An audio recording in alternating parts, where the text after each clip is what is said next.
Rufaidah, Karimah, Nailah, Zahra, Inas, Atirah, Zainab, Afrah, Fayat, Umar, Hafiz, Fawaz, Yusuf, Yahya, dan Awan tengah duduk di dalam pesawat kecil yang membawa mereka menuju Pulau Khazanah.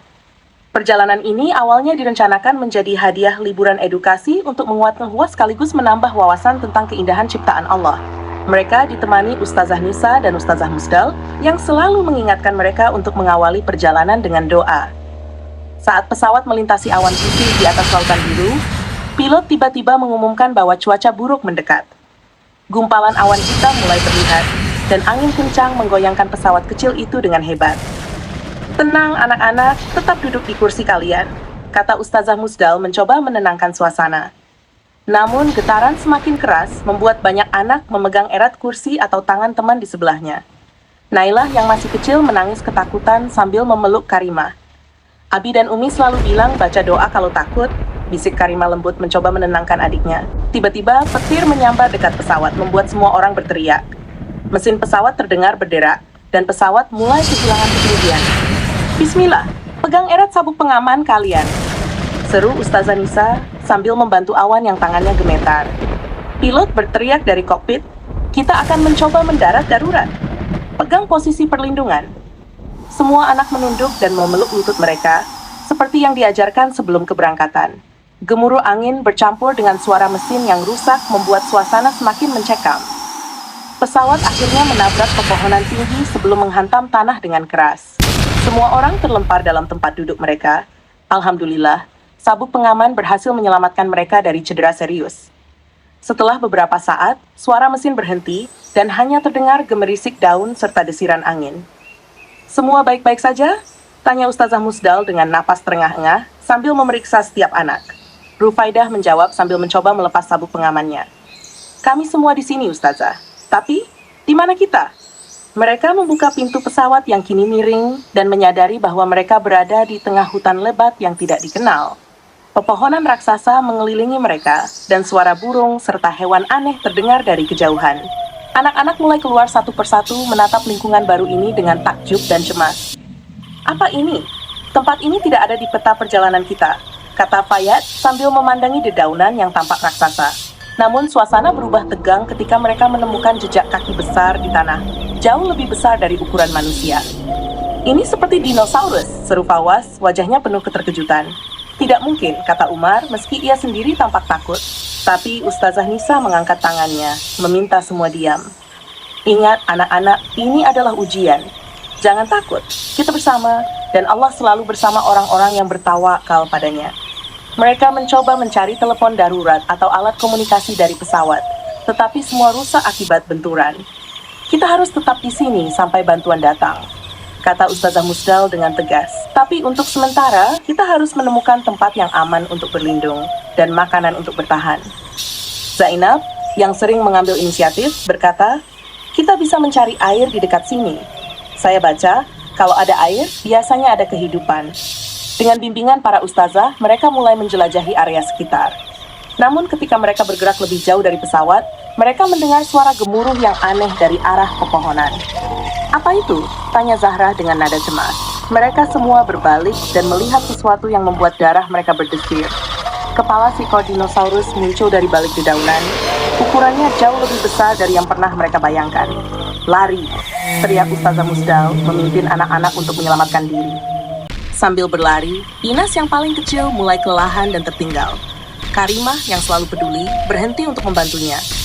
Ayo Inas, kamu bisa, pegang tanganku, katanya sambil menarik tangan temannya. Namun, Yahya yang berada di depan berteriak, tinggalkan saja kalau terlalu lambat. Kita harus cepat kalau mau selamat. Yusuf yang juga berada di belakang memprotes. Kamu tidak bisa mengatakan itu Yahya. Inas itu masih kecil. Kita ini satu tim. Kalau kita menunggu terlalu lama, dinosaurus itu akan menangkap kita semua, jawab Yahya dengan nada kesal. Ucapan Yahya memicu argumen kecil di antara mereka. Ia merasa mereka harus memprioritaskan keselamatan kelompok besar dengan bergerak cepat. Suara Yusuf keras bahwa ada yang tertinggal, terutama anak kecil seperti Inas. Kalau kamu mau tinggal, itu urusanmu. Aku tidak mau mati karena menunggu, seru Yahya sebelum terus berlari. Kelompok ini bergerak dengan hati-hati, namun suara gemuruh yang sebelumnya mereka dengar kini terdengar semakin dekat. Apa itu? Tanya Atira dengan nada panik sambil menggenggam tangan Karimah. Afra yang selalu sigap mengarahkan teman-temannya untuk berlari ke semak-semak lebat. Tapi suara gemuruh itu kini semakin jelas. Lihat, itu Velociraptor, teriak Awan, matanya membelalak ketakutan. 3 ekor dinosaurus predator kecil tetapi sangat cepat muncul dari balik pepohonan dan langsung mengejar mereka. Larilah ke arah bukit, ada gua di sana, seru Fayat yang memimpin dari depan. Semua anak mengikuti sambil menghindari cabang pohon dan batu besar. Velociraptor semakin mendekat, mengejar dengan kecepatan yang menakutkan.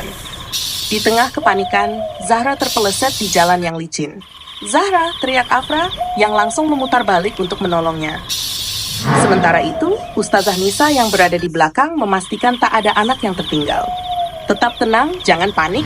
Kita harus membantu satu sama lain, katanya sambil memegang tangan Zahra yang hampir terjatuh ke jurang kecil.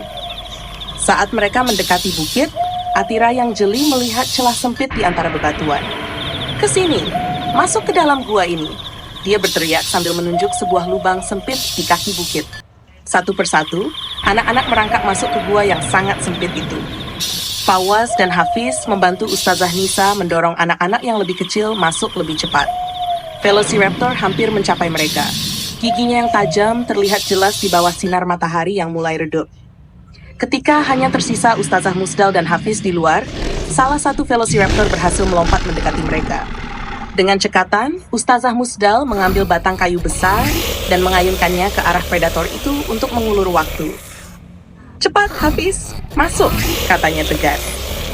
Saat Hafiz berhasil masuk ke dalam gua, Ustazah Musdal menyelinap terakhir dan menarik batu besar untuk menutup celah sempit itu. Velociraptor mencakar-cakar batu itu, tetapi tidak bertenggangan di dalam gua. Di dalam gua yang gelap dan sempit, napas mereka memburu. Suara cakaran Velociraptor di luar semakin keras, membuat Nailah menangis ketakutan. "Apa mereka bisa masuk, Ustazah?" tanya Karimah dengan suara bergetar. Ustazah Nisa menjawab dengan tenang, "Tidak, gua ini terlalu kecil untuk mereka. Tenanglah, kita aman sekarang."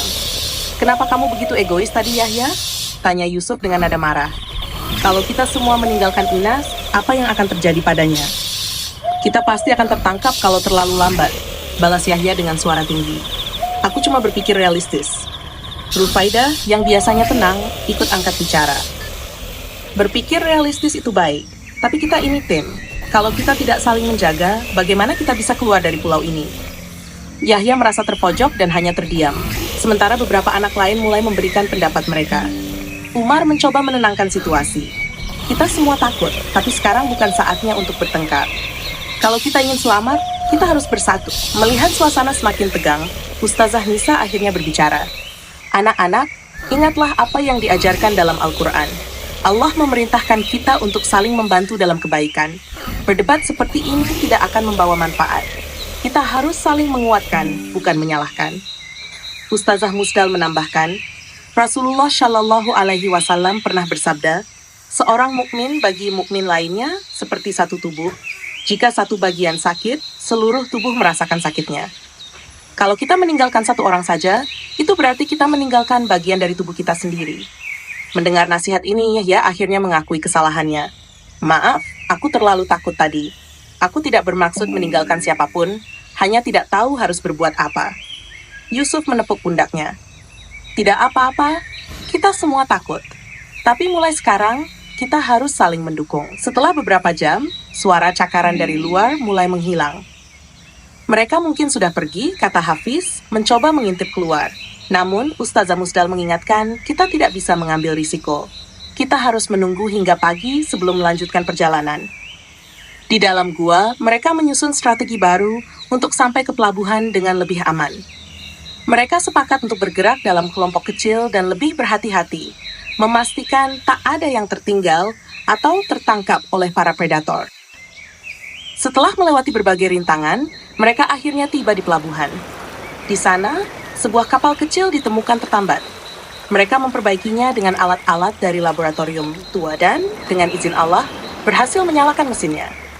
Saat kapal mulai menjauh dari pulau, mereka melihat matahari terbenam dengan keindahan luar biasa. Mereka bersyukur atas keselamatan yang Allah berikan, serta pelajaran berharga tentang kerjasama, keimanan, dan keberanian.